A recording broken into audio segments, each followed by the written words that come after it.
Hello, everyone. This is Kanesh Krawat, presenting on the research topic as highlighted. I'm currently a graduate student at McGill University under the supervision of Dr. Hosahali S. Ramaswamy.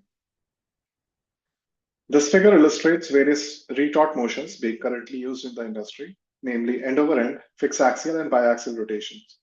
Now, biaxial rotation is commonly used in the industry, but there are certain challenges such as high cost of the machinery, and so we need a new process which would be cost effective and is able to produce similar results. This image shows end-over-end rotation. The cans are secured and placed vertically along the shell. The chamber rotates in one direction at a fixed RPM. This process is end-over-end intermittent oscillation. The chamber rotates to the right side at a fixed RPM for a fixed time, stops, and then reverses back in the opposite direction. So it acts as a combination of end-over-end and biaxial rotation. There hasn't been much research around intermittent oscillation. So for my objective, I compared end-over-end rotation versus end-over-end intermittent oscillation. I started the study with nylon balls that simulate overall food particles. The medium used were water, glycerin, and oil. I used these mediums to represent different viscosity, which in real life food scenario would be juices or sauces. A change in the heat processing properties was measured.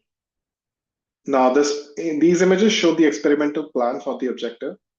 Different temperature RPM combinations are applied for rotation and oscillation process, and the time temperature data is recorded. With the gathered time temperature data, I calculated the process time for a lethality of 5 minutes. The slide shows the process time for nylon balls in water solution.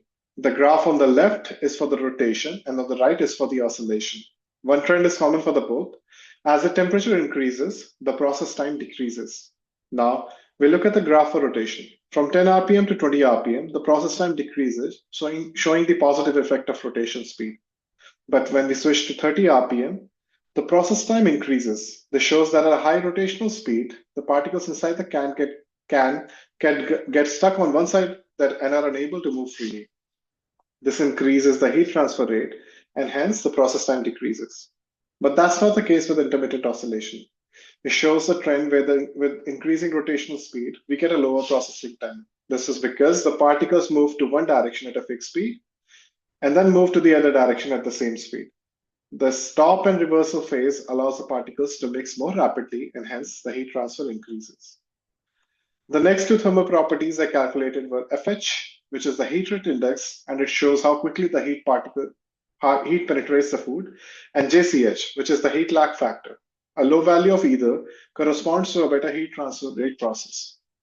A similar trend was observed as the process time in both FH and JCH. A similar trend was observed for all the liquids, all the mediums, which is water, oil, and glycerin.